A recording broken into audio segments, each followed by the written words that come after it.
The following is intended for mature audiences only. Discretion is advised.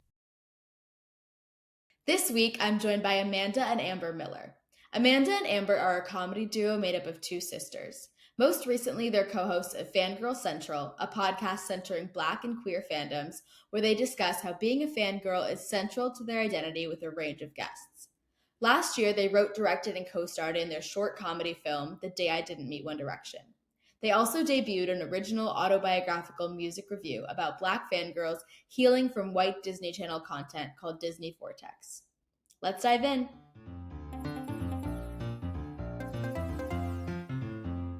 Pillow fight, pillow fight. Is yours made of goose? We got feathers flying everywhere. Mine's made of goose. Pillow fight, pillow fight. This is so fun. Pillow fighting. Why is this so fun? Pillow fight.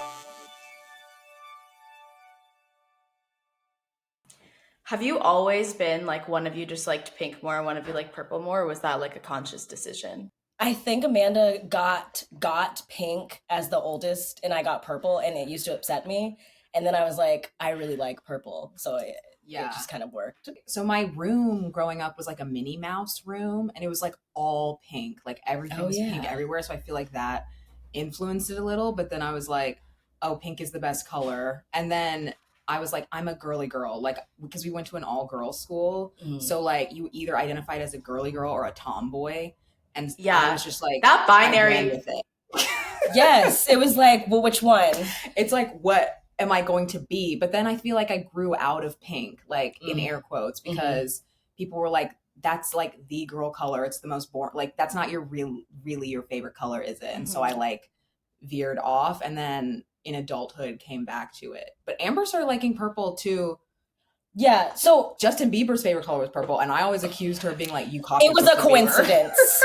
It was a coincidence. It's just a pretty color. But also I feel like back to the whole girly girl thing, it was like the girls only got two colors. It was pink or purple. And then if you were like an alternative girly girl, you would like light blue. I don't know. Yeah, like baby blue. Yeah. So many people were like, I like baby blue. Yeah.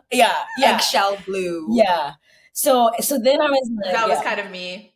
Yes. I mean, we didn't get much. That's just the bi flag, so whatever. Yeah, it still works. They're all pretty. I was really into turquoise. Me too. That was my the my second room color for Amanda. So my room was turquoise, and I was like, turquoise, and people would be like, blue, and I'd be like, no, turquoise. Aquamarine. Did you ever like the crayon that was like cerulean? I love that crayon. I don't know how to pronounce it, but it was the prettiest. I think you pronounced crayon. it correct. Yeah, me too. Cerulean. I love that crayon so I was much. like, the packs that didn't come with it, I was like, I don't really want this like dull royal blue. Like, give me cerulean. It's the closest to turquoise. It's pretty. Closest to the sea. And I would draw the ocean with it. Right. And it was like a beautiful jewel of some sort.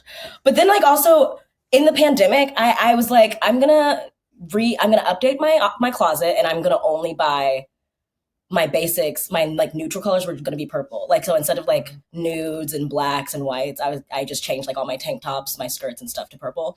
So now it's just hard for me to not wear it. And then she started doing her braids every single time she would do purple. Yes. And like combination. I would do a different color every time I would do braids. So like I did rainbow, I did purple for a second, like red. And then when she kept doing purple over and over and over, it inspired me. And I was like, I mean, like, why wouldn't I just get my favorite color? I inspired big sister. Because now we're older and age is nothing. How many years apart are you? 2. Just 2. Yeah. So literally, when I first met you, I thought you were twins, but I mean, we get that a lot. We get that. We've gotten that our entire lives, even though for a period of time, like Amber was this tall and I was a this huge tall. height gap. Yeah. It's this someone I met in somewhere. I think at the Elysian the other day. I said something like, I don't know. I just introduced myself to them, and then they were like, my mom's a twin, and I was like, we're not twins. Well, I'm not a twin. It's like she's like, oh. She fully thought that she was just like giving like a relatable tidbit. I was like, wait, No, but you weren't even around. It was such so funny. A like small age gap when you get to be an adult. Like when you're younger, it's like, oh, she's 2 years older than me. That's a whole 2 grades. And now it's like anything that Amber's going through, I'm like, oh, like I was just going through that. Like, let me just tell you everything about being 25 because I just did it.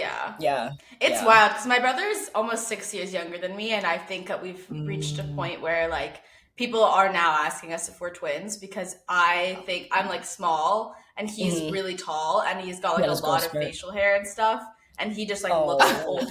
He's like a boomer in a 19-year-old's body, you know? That has to be so weird to grow up with a little brother who just like randomly has a growth spurt. I've just always been like, how do you be What's weirder is just that like I think he couldn't recognize Kim Kardashian by face. Like he doesn't have a TikTok, like all these things that don't make sense for a 19-year-old. Oh my goodness. But like my parents are way more engrossed in modern pop culture than he is, and that's like really funny to me. His favorite music is like death metal. I love that. Oh, that's cool. It's very like not little brother vibes at all. He said, I'm in my own world. Does he ever ask you for advice on anything? He does, but it's very like not outright.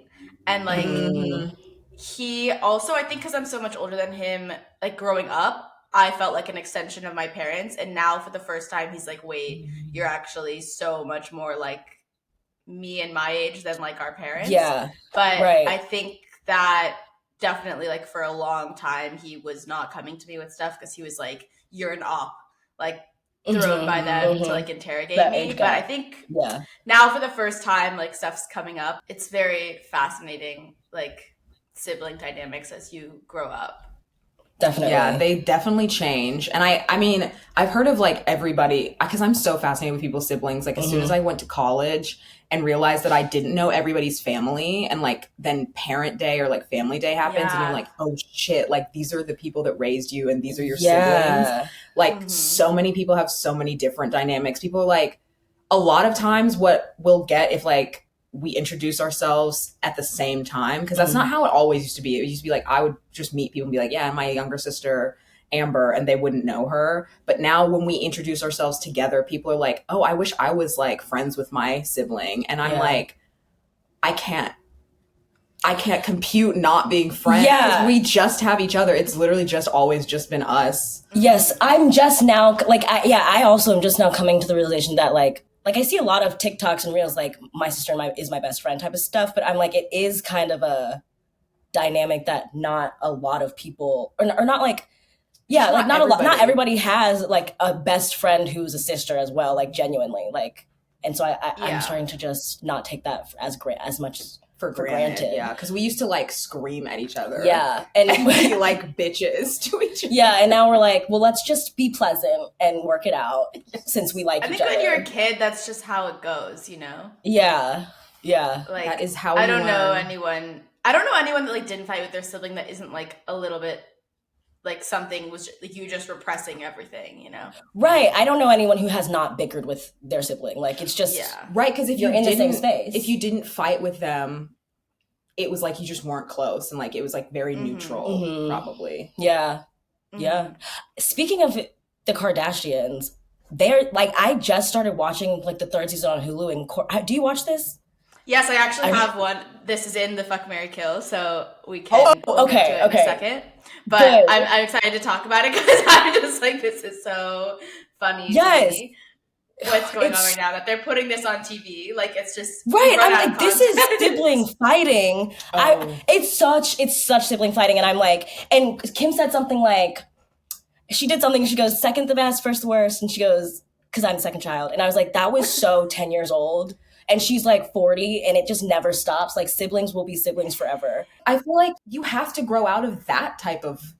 Yeah, but they got some deep rooted shit. Courtney and Kim, I didn't realize how like what type of sibling rivalry was going on. Because I really didn't watch Keeping Up with Kardashians. I just started on Hulu. Me neither, but I think a lot of it is like when you're a kid also, your parents are like so much more directly comparing you in these ways, like you're going through school and you're going through these extracurriculars and you're kind of having your behavioral issues that are children based, and it's so easy for, even if your parents aren't trying to, like directly compare the siblings to each other, but they're like constantly like Kris Jenner is stoking like it's these Kris flames Jenner. Constantly. Like Kris Jenner was like, do this, do that, like knowing it would piss off the sibling. And then she like eggs these things on by like telling Kim in front of everyone that basically like she's her favorite kid. Like she's the leader of the family. Yes. You know, and then she's like, I don't know why they can't work it out. I'm like, Kris, get a grip. It's so I'm in it. I have not watched an episode, but I did see a clip of Kim being like on Twitter where somebody was like, you'll never guess what they're arguing about.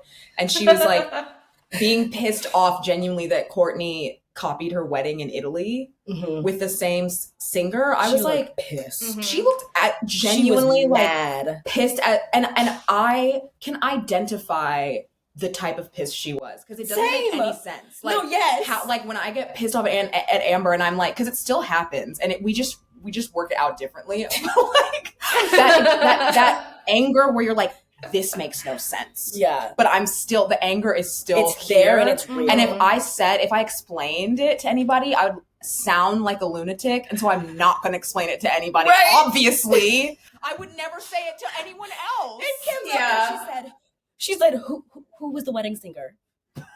Andre Bocelli, whatever his name is. I'm like, what are you talking about? My favorite, but I understand. My favorite male singer. I also want to say the same thing about the Kardashian being siblings dynamic. You can tell when the Jonas Brothers are bickering and during a press conference. Like, do you watch Claim to Fame? I was about to bring up Claim to Fame. I'm obsessed with Claim to Fame. It's good. I watched all of season 1. I love the winner of season 1. I'm not going to spoil it. I really liked like the whole alliance that was made it to the end. Like I thought they were. And I need to watch this. I didn't know it was like alliance. Like I feel like 8 out of the final 10 were Black women. Let's just 8 out of the 10 finalists were Black women because they played smart. Which doesn't tend to happen on like competition shows like that. So no, I feel like however it's set up, like smart people can succeed. I'm just happy Frankie gets some light. This current season, on the first week, like this white woman goes home and it causes like throws such a fit, and it's just such good TV, like beautiful reality TV drama, stunning at its finest. I don't need to see this. It was stunning, and in the last like 3 minutes of the episode, because I just didn't expect it at all, especially for who her celebrity relative is.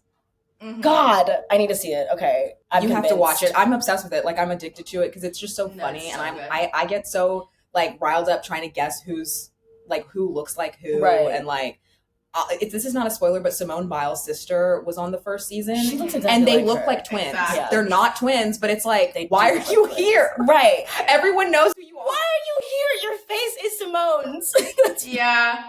Another like really cool person that was on the first season was Laverne Cox's twin brother. Right. Yes. Identical. I saw that clip. I was like, okay, sir, you look identical to her. And so only like one person knew. But then I said this to you, I told you, but then when they revealed it, he like gave this moving speech really about her and was like, I'm so proud of my sister and she's like groundbreaking and I'm not going to talk anymore because I'm going to cry. Oh. But it was so moving. He was actually in Orange is the New Black. Like he played all the pre-transition Oh, right. scenes. Also, the way Chloe and Halle talk about each other, or the way Chloe talks about Halle being in Little Mermaid, cute. They talk about each other. I mean, Chloe was like, no. Halle was like, Chloe, my sister is the sun. That one interview when they were like arguing who's the sun and who's the moon, and then Halle was like, I'm the sun. But then like months later, they were on an interview when they had been apart for months because of Halle being on set, and she's like, actually, I remember when we were fighting over it, I figured it out. My sister is the sun. Oh, that's so cute. That's so Chloe cute. started crying. Oh, they're so cute. Fuck. Marry? Kill. Fuck, marry, kill. Last week, Keke Palmer's then boyfriend Darius Jackson took to Twitter to issue a public complaint about the way she was dressed while attending Usher's Las Vegas residency. Quoting a video of Usher serenading Keke, Darius wrote, "It's the outfit though, you a mom." He followed it up with another tweet. "We live in a generation where a man of the family doesn't want his wife and mother of his kids to showcase booty cheeks to please others, and he gets told how much of a hater he is. This is my family and my representation. I have standards and morals to what I believe. I rest my case. Now, Keke Palmer has finally clapped back. In a video posted last Friday, the singer and actress holds her son Leo while singing a beautiful rendition of Stevie Wonder's Isn't She Lovely, with the caption, "One thing is certain and one thing is true, I'm a mother through and through." She also announced new merch, which features the phrase "I'm a mother" prominently on t-shirts, sweatshirts, etc. Number 2, recent episodes of Hulu's The Kardashians showcase the fallout of Kim and Kourtney's ongoing feud. For a little backstory, anyone who has not been paying attention, Kourtney has expressed feeling disrespected by Kim's decision to partner with Dolce & Gabbana not long after the fashion house designed the outfits for Kourtney's wedding to Travis Barker. In a confrontation between the sisters, Kim pointed out that the two of them have always taken inspiration from one another. One example of this, they both had Andrea Bocelli perform at their weddings, Kim's having taken place first. Afterwards, Andrea Bocelli himself took to Instagram stories to share his take on the matter. "Dear Kim and Kourtney, I'm so flattered that you both love my voice and I'll always be happy to sing to you. But know that there's a younger and far more helpful artist, Matteo Bocelli, who your mother Chris knows very well. See you soon in Tuscany." Number 3, a recent trailer for Greta Gerwig's Barbie has geopolitical conflict by the throat this week. In a 1-second long clip from the trailer, Margot Robbie stands in front of a childlike cartoonish map of the world, which features a dotted line coming off the coast of what appears to be Asia. As a result, Vietnam has banned commercial screenings of the film, stating that the aforementioned line alludes to the 9-dash line, which reinforces China's claims to the South China Sea and encroaches on Vietnamese sovereignty. Now, even American Republicans are up in flames about the film as well, with their Wisconsin Congressman Mike Gallagher even suggesting that the map illustrates the larger pressure on Hollywood that it's under to please the communists. So fuck, marry, kill. Keke Palmer claps back, Andrea Bocelli weighs in, and Barbie's communist controversy. What would you do? I have an answer. What is your answer? Okay, I would fuck the Andrew Bocelli. What's his name? Andrea Bocelli. Response. I would marry Keke Palmer's clapback, and I would kill the Barbie debacle. I would fuck the Andrea Bocelli response because it's funny and fun. And I think that's insane that he trying to promote his son? Yeah. Like he was like, I thought that was and his by little the brother. way, like no, it's hire his my 25-year-old son. Yeah. Oh, that's funny. That is Like, so I love that he's cool. doing a little bit of Kris Jenner in his like response to the Kardashians. No, that's funny. See, that even That's solidifies my hilarious. answer. I'm gonna marry that one though because Okay. because of the. I think I would marry it too. Okay. I'm gonna marry it because it's just pure. It's like just sheer funny chaos, like hilarity. Okay. That's nice. It's like family drama that is so rich people problems on all accounts that it's like, if these are your biggest problems, like how bad can life really be? And the fact that it's like they're fighting on this like Hulu TV show that they're profiting over having Andrea Bocelli and Dolce & Gabbana, like sign me up for that argument. Right. Like, what y'all even talking about? Really like the argument of like, take that shirt off because I'm wearing it already. Yeah. But like to global Italian perspective. Yes. Oh my gosh. Yes. I would also like to say that the end of the Keke Palmer thing is that she also clapped back with a video of her singing and dancing to an interview that was remixed by somebody. She's like, if you gonna act up, I'm gonna. What did she say? She said, "I'm about to show up.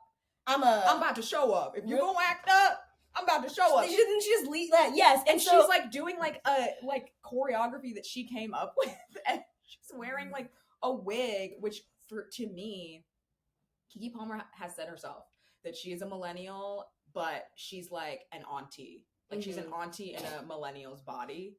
And this is the most auntie thing I've ever seen her do in that wig. Because the wig is going all around and she's like, you gonna act up?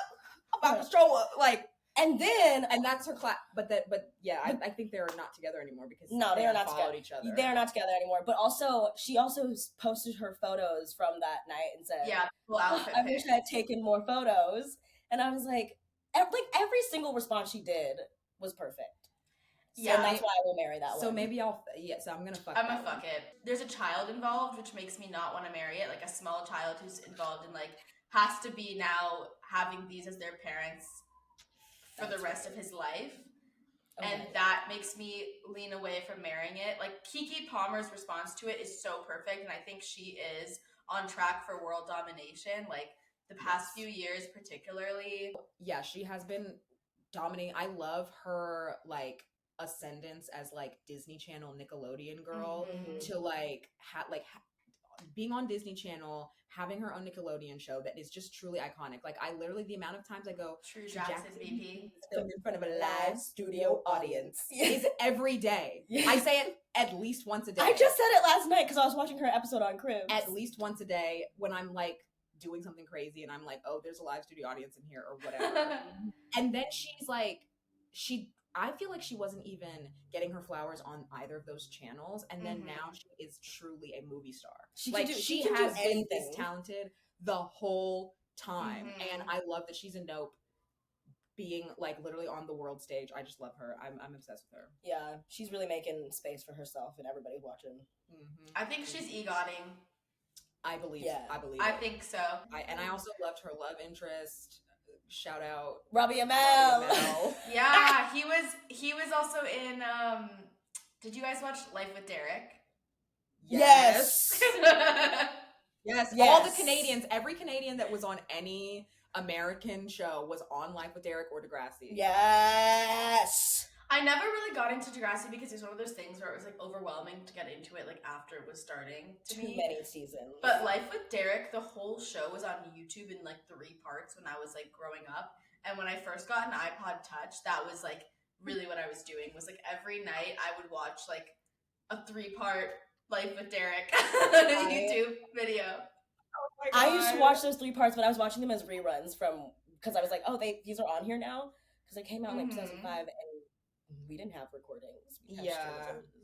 Yeah, that show, I did really like that show. Me too. The sexual tension between Derek and Casey. Crazy. I mean, there are a few shows where I think like they have, like we could class action sue them for like the psychosexual damage that they did to young women. Like with Derek, Pretty Little Liars, I don't know, like obviously I think Pretty Little Liars is worse, but it's just like there's so much.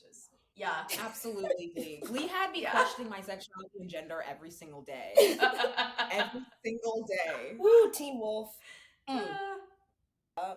Gossip Girl, even yes, you're right. Gossip Girl. We need to get compensation. Gossip Girl, yeah. Gossip Girl had the way everyone was so in love with Chuck and Blair was hot. I know because like a hot mess. Chuck scared me from the moment I saw him. Right. Yeah. He's really scary in the first episode. Are we all killing this Barbie thing? We're killing the Barbie. This is the world map. Let me show you. Who is looking at it? It was a 1-second feature in the trailer, and it's so inaccurate. Like, that's not what Asia looks like, you know? I feel like it's making fun of the fact that when you would get a globe in a Barbie pack, it literally doesn't look like a globe. Like, yeah, it's wrong. It's just like shapes on like a sphere.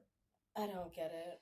I reject the conversation. The fact that it's having these like political impacts on the world and like conversations about like the US succumbing to Chinese communist pressure is like so wild. Didn't run with it. People just take it and run with it. Like, I don't think that the US government has anything to do with the Barbie movie. Like, I'm pretty sure, like the US, and I'm not saying that they don't have things to do with movies because anything related to the military, obviously they do, like including the Marvel movies, the US government's in there. Mission Impossible, that other Tom Cruise movie that I didn't see. All the ones with the flights and the planes. Yeah, but it's Barbie. This is a parody movie. That's like saying like Scooby-Doo. How did you know I was going to say Scooby-Doo? Because you said parody movie. Okay. That's like saying Scooby-Doo is making commentary on 9/11 because there's a plane. Yeah. I'm so excited for the Barbie movie. Can we talk about this? I'm so excited for it.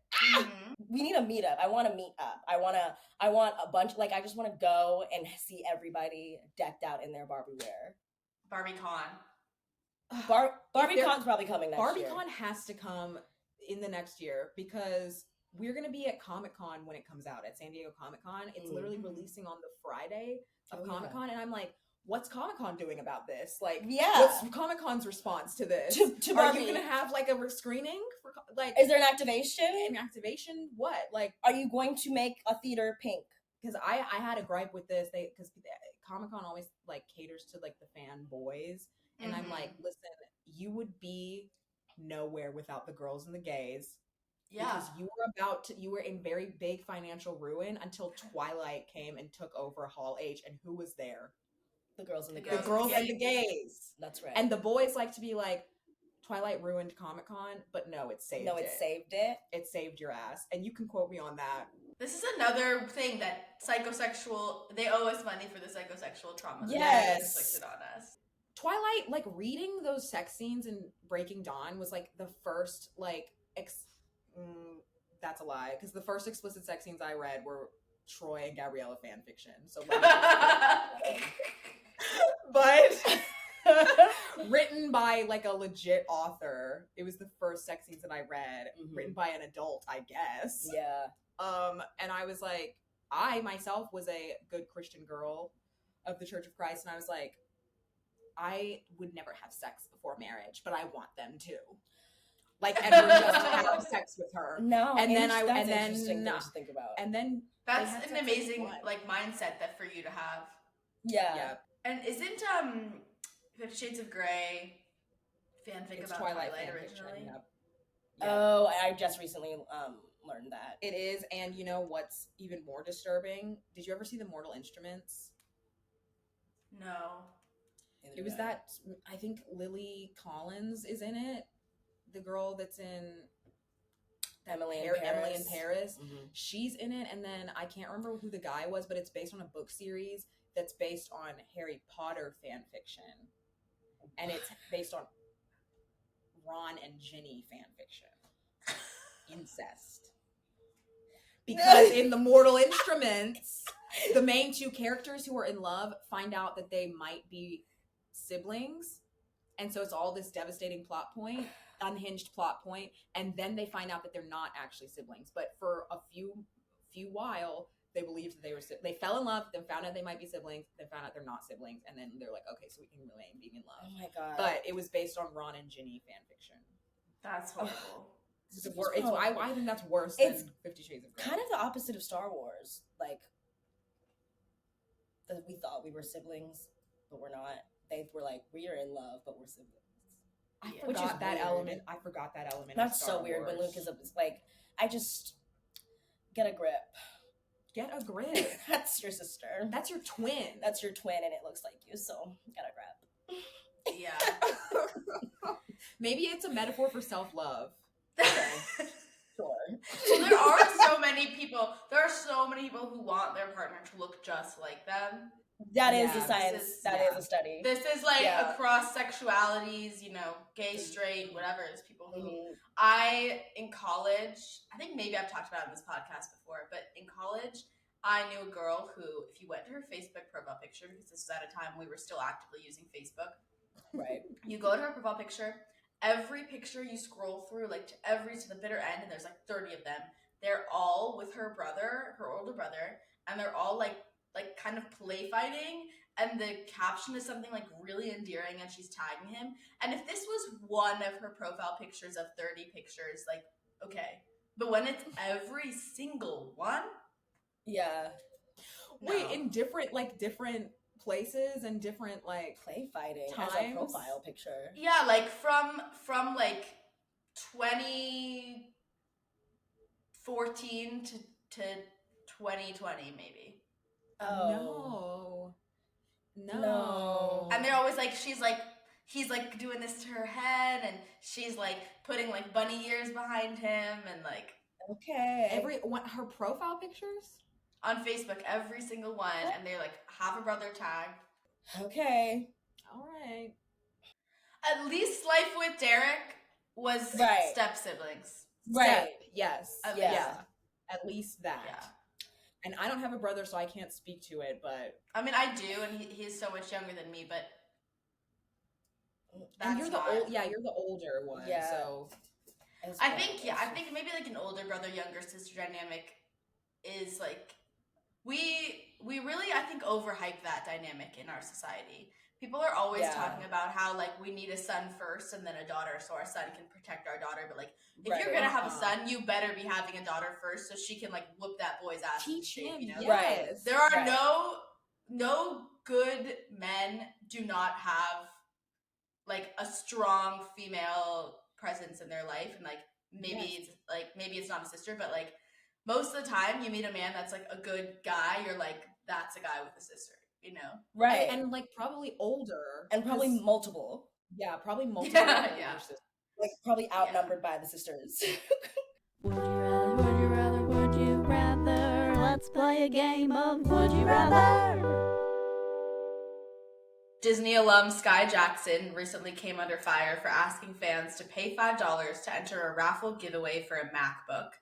In a TikTok live, she responded to the backlash saying, "I don't know if you guys have been to school before, but I know I've been to school and we used to have raffles all the time."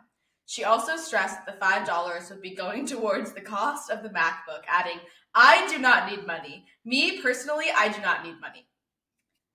Whether she needs the money or not, would you rather be a celebrity embroiled in controversy for asking your fans for money, or be a regular person who is like always posting your story, entering like David Dobrik, Mr. Beast celebrity giveaways and shit like that, and like always chilling to them, always in their comments, and like doing that day in, day out? I would rather be Sky Jackson. First of all, that's funny. That's she so said, funny. I don't know if you've ever been to school before, but I've been to school. Sky is so unhinged. That girl has been unhinged since she was a baby. She's so funny. What was the second thing she said? What was the second thing? She's like, "Me personally, I do not need money." Yeah, she says, "It's not for me. It is for the MacBook so we can get this MacBook to the winner." Oh my God. She said, "Why are you coming for me?" Oh my God, that's so funny because I feel like YouTubers do that all the time and nobody like bats an eye. So anything. But because I feel like people assume that actors like really rich. Are super rich, and like I'm sure she doesn't need the money, but I feel like people were probably like, "Why are you doing this? You already have so much money. Why are you taking all of our money?" But I also wonder, like, what is she doing? Like, why is she doing this? It's a weird raffle. Before you got to the going off part, like her response, I was like, that is a weird thing to do.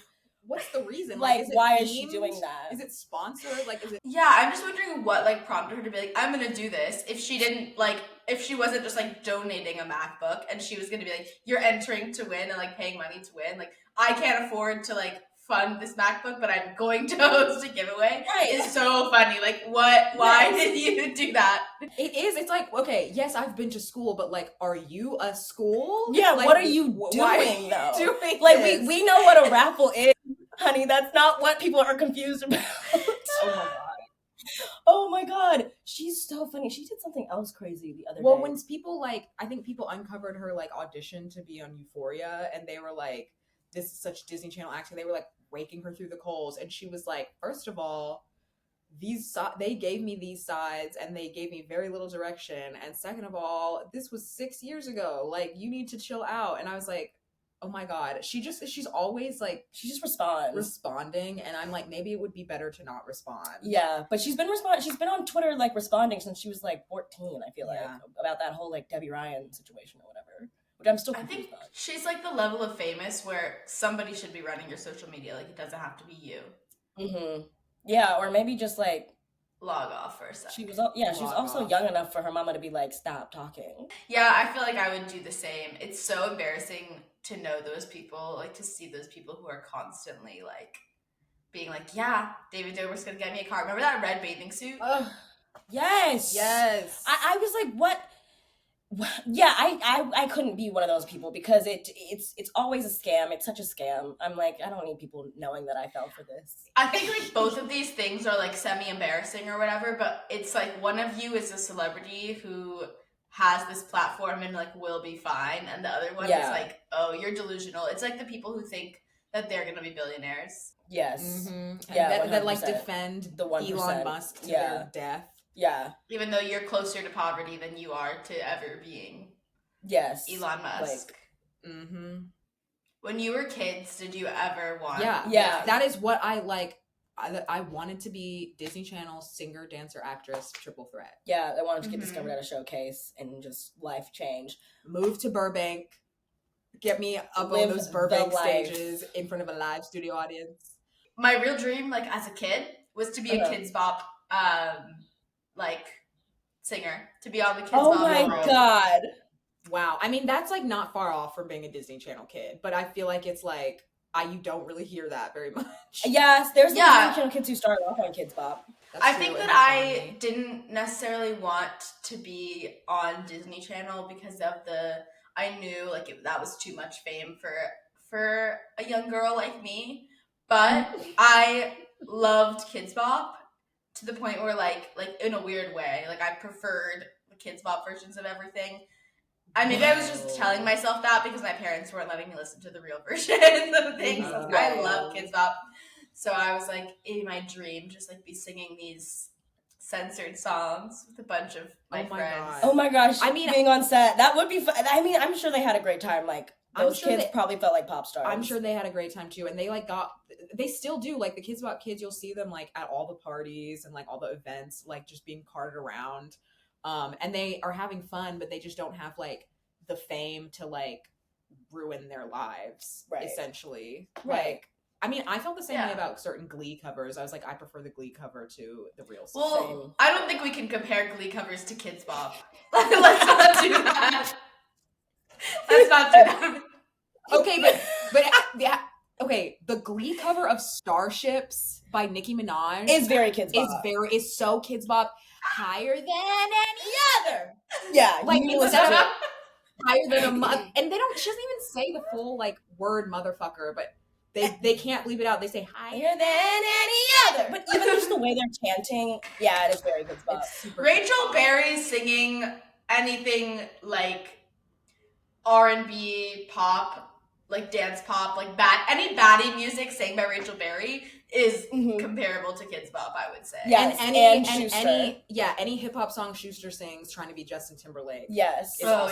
Schuster rapping is for sure. He needs to rapping stop. And breakdancing. I don't know why they let that happen so many times on that show. So many times. It was his thing. Like, I remember like watching Glee, and obviously like I was like a queer kid watching Glee, and my experience was different watching Glee. But I remember like the straight girls who were like who were sporty girls watching Glee. Yeah. Like they were watching that, being like in love with Mr. Schuster and Finn. Oh, and to me that's like such a like if that was your experience watching Glee, like I worry about you, like because that's so not what it was meant to be doing. And it was not for you. I was watching Glee literally in love with Kurt. Same. I was in love with Kurt. When Mercedes like asked him out that episode, I'm like, oh my god, good for her. Because I was the girl who was falling in love with all the gay guys in my theater department. I was like, I had a role, and like if he ever listens to this, he will know exactly who he is. I had a role where I was playing like Sleeping Beauty in Into the Woods, which is not, I don't have any lines. The only thing I do is come out in the finale with my prince wrapped around me. Like literally he's holding my waist and my hand behind me, and like he whisks me around, and then we have to stand like that for the rest of the finale, which is like 8 minutes long. And I was like sweating, panting, crying because he was so hot, but he was obviously gay. And I was like sweating. I was like, bisexual girls in love with gay men. That's to the right. Thing. It's a real thing. Glee was made for us. One time I was at a college party. It was made for us. No, what? For bisexual girls in love with gay men? Yes. One time I was at a college party, and I was talking to these two boys, and they started to like slowly try and like go into this room, and I thought we were just like moving the conversation, and they were like totally both gay and flirting with each other, and I was just infiltrating them trying to hook up, and they were like no, and I was just my like drunk ass, I was like what? Oh my god, ridiculous. Amber. I was just like not supposed to be there. Oh my god.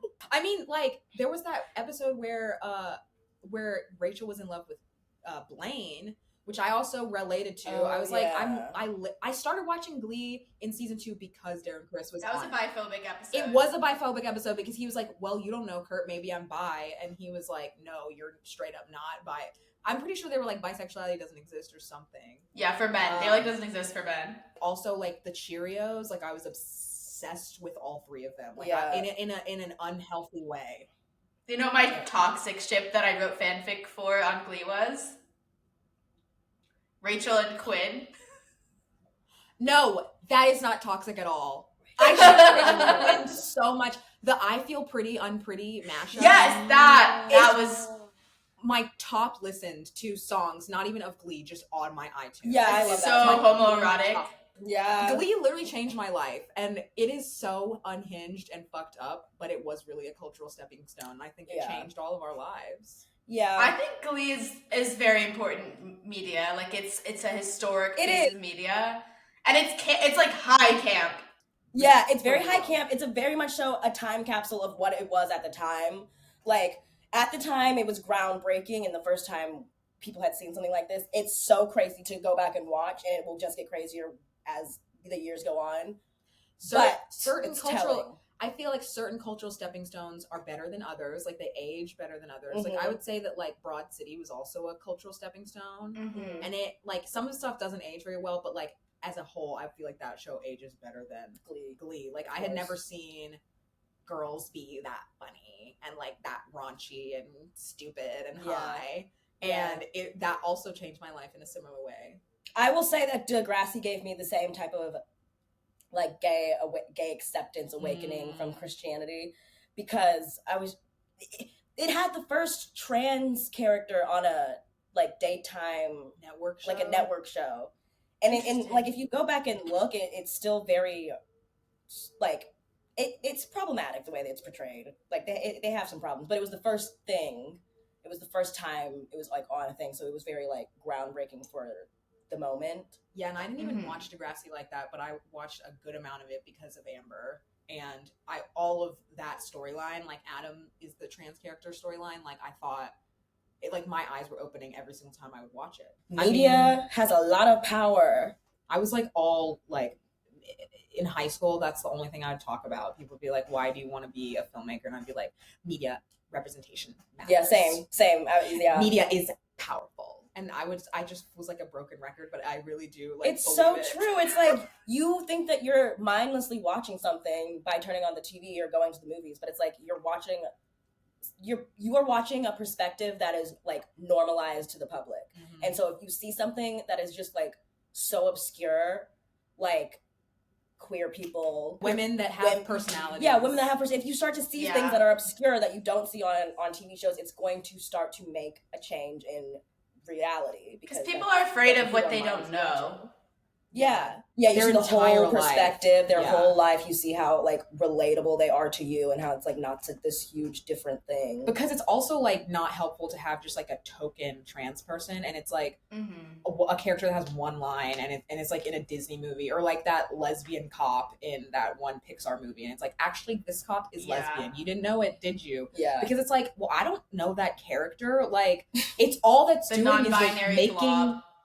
Yes, right. Like, it's literally just making Republicans mad for no reason, getting mad and not giving us any type of representation. Because even if your coworker is trans, or if you like, do you have any Black friends? Yeah, my coworker. Like, you don't know that person. Mm-hmm. Like, you have to know them and be able to empathize with them as a human being, not just like a token person at your workplace or like a token blob. Truth. Dare. Truth or dare? Truth or dare? Truth. I'll do dare. The truth. I want you to fuck, marry, and kill like any 3 fandoms of your choice. Of all the fandoms out there, which one would you fuck, marry, and kill? Okay, Amber, you have to give. How about Amber gives me the fandoms? Because she knows what will be hard. We used to do this all the time. Okay, fandoms, fuck, marry, kill. Doctor Who. Marvel. Okay. What's the third? This is like really like specific to a time period of your life. Sherlock Holmes. Okay. Okay. Okay. Well, right now I'm like literally so obsessed with Doctor Who. I'm in another Doctor Who hyperfixation. So I have to marry Doctor Who. This one's hard. This one is hard, but I know my answer. Okay. I'm gonna fuck. This is strategic. I'm gonna fuck Marvel because Benedict Cumberbatch and Robert Downey Jr. are in Marvel, right? And they both played Sherlock Holmes when I was really obsessed. So I'm kind of cheating, and so I'll kill Sherlock Holmes devastatingly. Even though I think that the Sherlock Holmes content is better than a lot of like I feel like Marvel has outlasted its. They need to go under value. Construction. Yeah, they need to pause. Marvel needs to go under construction, but I'm thinking like Tom Hiddleston. I'm thinking Chris Hemsworth, Sebastian Stan, like all these people. Like I'm fucking Marvel. They've just by sheer numbers alone, they've got a lot of. They have a lot. It's endless content. They have a lot, and now I noticed I was rewatching Thor Ragnarok recently on my plane on my flight back from Greece, and there's a 2-second. You went to Greece. I did go to Greece recently. It was like I just needed a vacation. I haven't had a vacation in like over 2 years. It was great. But I was watching Thor Ragnarok, and there's a 2-second scene where Benedict Cumberbatch, Tom Hiddleston, and Chris Hemsworth are on screen for the same time. And Benedict Cumberbatch and Tom Hiddleston were two of my like most insane obsessions in high school, and I've never seen them interact. And Loki like comes at him, and then he immediately like sends him away, and I was like, that was too short, but I didn't even register that they were like interacting. Oh my god. Anyway, those are my answers. That's a good movie. I like Thor Ragnarok. Is that unpopular opinion? No, I think that's a popular opinion. Okay, good. Taika Waititi. Something crazy about me is I've literally never seen a Marvel movie. Really? Look, I can tell you which ones to watch. Yeah, it's not all of them. I'm telling you that. Yeah. It's not even most of them. It's the kind of thing where, like, if one comes out that calls to me, I'll watch it. But I just feels like there's a million other movies I would rather watch, and I don't ever want to spend money on like a movie ticket to go see some random Marvel movie that I don't feel interested in. And at this point, it is kind of a party trick that I've never seen one. Like, it's like rare. I owe you a dare now. Okay. Could you sing an improvised song to the tune, this is maybe too crazy, to the tune of the True Jackson VP theme song? Oh, about yes. The colors pink and purple and what they mean to you. Okay. This is like a lot, but I'm sure your best will be.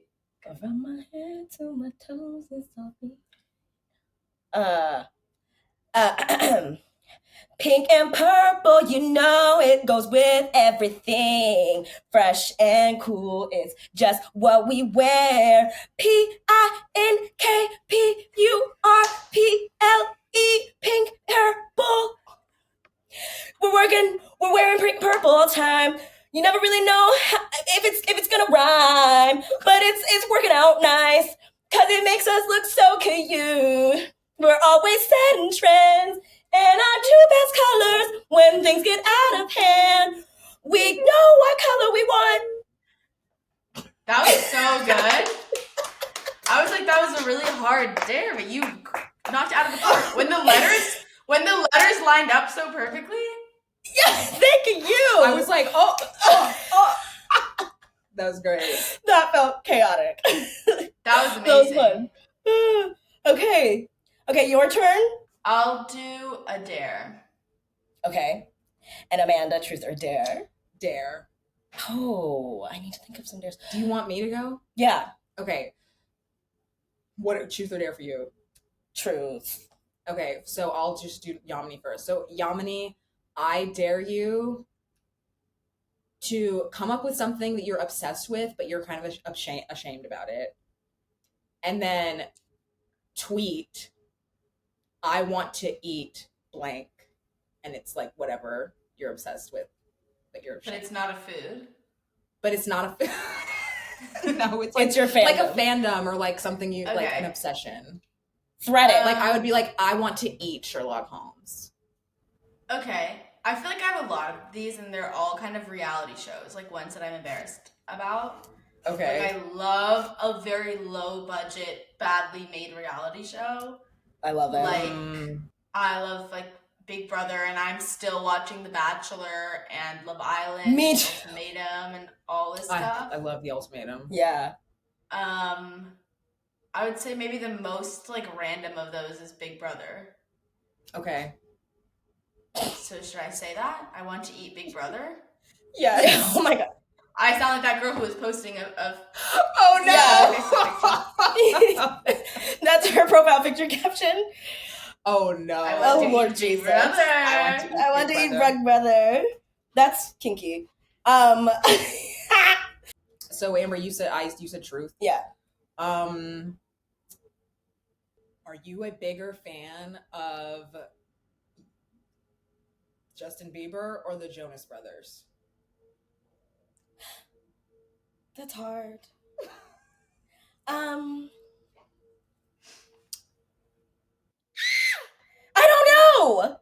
don't know the answer. You did say, and I quote, Justin Bieber is on my heart. Justin Bieber, his name is written on my heart. And I said, what about the Jonas Brothers? Is that a commentary? And you said, I didn't mention them. I said, Justin Bieber is on my heart. I know more Jonas Brothers songs from their discography lyrics. I know more of their lyrics compared to the lyrics Justin has released.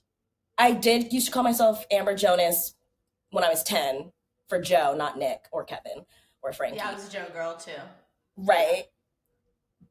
And I never said I was Miss Bieber, but Justin Bieber was some type of like really passionate love. It was like just burning passion. My World 2.0 was the era for me. And like, what if he released tickets to an Eras tour? It just wouldn't. I wasn't with him for all his eras. I'm gonna have to say, I'm shaking. I'm gonna have to say the Jonas Brothers. All right. But Justin's name is written on my heart, and I will never not say that. Yeah, well, I mean, Justin's just one man. The Jonas Brothers. That's right. Right. My parents are big fans of their recent music. Wow. They really are. Okay, so they are gaining new fans. Yeah. That was something that I was worried about. When they came out with Only Human, I think that was the song, my parents were like, have you heard this? The Joe Bros came out with the song that we love. That Only Human, yeah, I feel like they really are getting the parents. And they're parents themselves now. It's like 80s vibes, what they're doing now. It's like 80s synth pop, and I feel like all their social media is catering to older people, certainly not Gen Z. I'm sorry. Mm-hmm. Yeah, I think they're trying to pick up their fans, like, and meet them where they are, and then they're getting some more parents around. Because our mom became obsessed with the Jonas Brothers in 2019 as well. Like she's obsessed. Like she's the one that told us they were going back on tour. Okay, so let me think of my dares. I'll do a truth. Okay. Because I already got a dare now, so. Okay. So truth. Tell us, what was your favorite Kids Bop cover? And do you remember what number it was from? I don't remember what number it was from, but it was Why Not Hilary Duff. I'm going to listen to it. And I had a toothbrush that sang it. And I remember my aunt, when I was visiting India, like when I was a little kid, I had brought that toothbrush on the trip, and she ended up like hiding it and replacing it because she was so sick and tired of like that one verse. It was like, you always dress in yellow when you want to dress in gold, so why not? Like that was the line, and she like stole my toothbrush on that trip, and I remember being like devastated. And then because the toothbrush was stolen, I had to just be playing it all the time. It was playing the song over and over and over again, so it backfired on her because instead of it just being like the chorus every morning and night, it was the whole song all day long. Right. Oh my goodness. She said I can't hear it one more time. Good Lord. That's chaos. Wow. That is chaotic. I've been listening to Why Not. It keeps on appearing on my 2000s it's a good song. Mix. It's a good song. Yeah, nowadays, if I wanted to listen to the song, I would listen to Hilary Duff. But yes. Yeah. The Kids Bop version, I loved Kids Bop, so I loved it. Right. I want to hear it. I want to hear what the kids Close second was Rich Girl by Gwen Stefani, which if I remember, like those lyrics were entirely different. It was like an entirely different song. Probably. I feel like I remember the commercial where they were singing Rich Girl. Like that's one of the Kids Bop songs that I remember. Yeah. I remember those commercials more than anything. Yeah. Okay, Amanda, so did you say dare? I said dare. I dare you to recast David Tennant as someone in the Marvel Universe? Oh, he's already in the Marvel Universe. In Jessica Jones, he's the villain in the first season of Jessica Jones. But but that like that's Ooh. it's so like obscure that I'll do a different recast him as somebody that is like known. Because I've been thinking about this. I'm not even kidding. Well, first of all, I've been listening to David Tennant's podcast day in and day out, just binging episodes of his podcast, and he's literally just interviewing. He's just interviewing other actors, so he like barely talks on it. It's like literally mostly the other actors who are talking, but I'm just can't get enough of it. I ran out of episodes, and so I've been thinking about like how he has not gotten his like movie star role in America. Like mostly, if you know who he is in America, it's because you've watched Doctor Who or Harry Potter. Oh, I guess, and Harry Potter, but he's just like in that for like 2 minutes too. Right. Like it's like Barty Crouch Jr. I guess. So I think that he needs his big like Mission Impossible role or like Marvel role or whatever. So this is a good question. Now, God, like I can't. Okay. Or do you want to cast him as something new, or do you want to recast him? Because I know recasting could be hard. There's like that's why I did it. There's like I want him to be like somebody cool in like maybe Guardians of the Galaxy. Mm-hmm. Like I feel like he would fit in space. So like either Thor or Guardians of the Galaxy. Mm. And I don't know quite who. I feel like if the tables were turned, he could have been a good Loki, but Tom Hiddleston's so good at Loki that, you know, that doesn't need to be touched. But he could also have been maybe a good Vision, because I don't really like Vision. I could see him being a good Vision. And maybe he could have been a good Vision. But, you know, I don't think that they've made a role for him. You know what?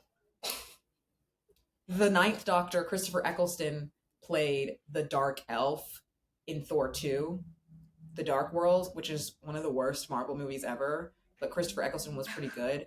And I do think David Tennant could have been that role too. They've shared a role before as the Doctor. Okay. So I've given you 5 answers. Good options for Marvel. Casting people to peruse. Recasting. Oh my God. I'll cast him in a major motion picture one day. That's right. Where can my listeners find you? What are you working on right now they can keep up with? Is there anything to keep an ear to the ground for? Well, we have a podcast ourselves called Fangirl Central about how being a fangirl is central to our identity as queer Black people. Mm-hmm.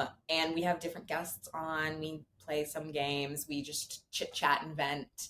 And you can follow us there on Instagram at fangirl.central. Mm-hmm. We do have some exciting things going on, but we cannot speak about them. Yeah! Follow us on TikTok too. That's always awesome when you can't talk about it. Yeah, that's how you know it's really exciting. Hey!